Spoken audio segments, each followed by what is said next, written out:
President of the 77th session of the General Assembly, respected President of the United Nations Economic and Social Council, Your Excellencies and distinguished guests, good morning. I'm Rosemond Yeboah, originally from Ghana, and I'm speaking on behalf of the Children and Youth Major Group for United Nations Environment Program. Permit me to express my heartfelt gratitude and honor for this opportunity to address the General Assembly on the topic accelerating the achievements of the Sustainable Development Goals in middle-income countries with a focus on the environmental dimension. The World Bank describes middle-income countries as a distinct group in terms of size, population, and level of income. It may interest you to know that 75% of the world's population resides in middle-income countries, with 62% of the population constituting the world's poor.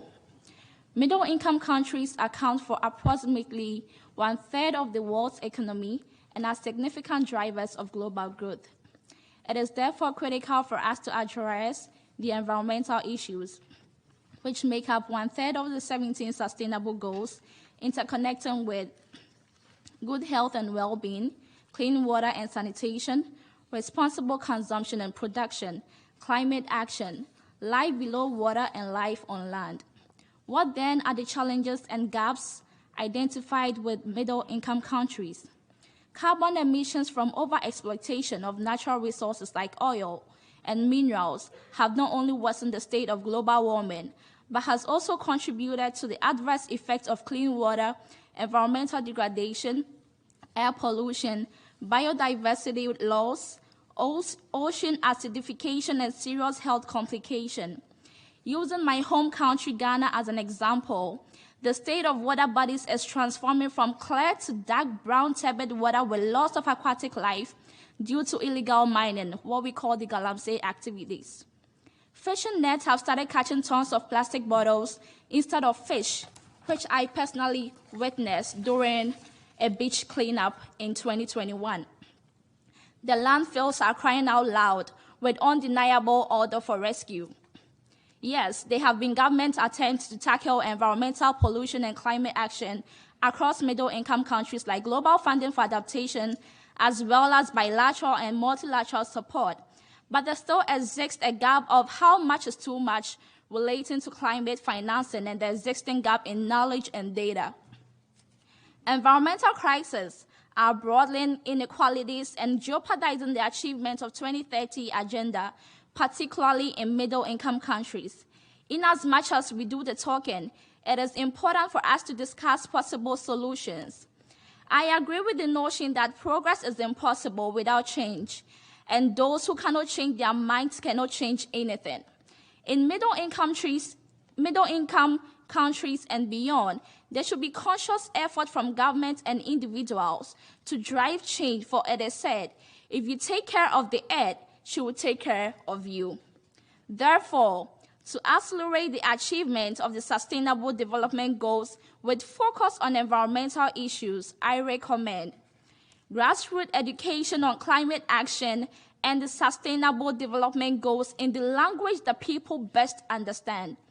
I call on developed countries to consciously consider their actions which cause massive effects of carbon emissions on middle-income countries and the world at large.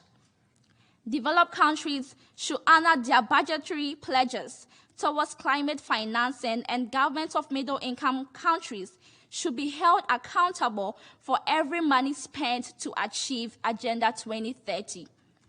All and sundry should commit to refusing, reusing, and recycling single-use plastics in accordance with responsible consumption and production. Poverty, equity, and environmental degradation must be addressed in order to realize our hopes for political collaboration and progress. Also, integrating the inputs, contributions, and concerns of the youth into the decision-making process is essential at every stage of policy formation and global discussions, which is why facilitating intergenerational structures that include youth in active dialogue is important to achieve the SDGs. To conclude, I propose to the Honorable General Assembly to consider achieving sustainable development goals in tiers to bridge the gap in inequalities and respond to needs according to developed, developing, and underdeveloped countries, using variable approaches rather than a single approach for all. Indeed, the time to act is now. The goal is action, not words. Thank you.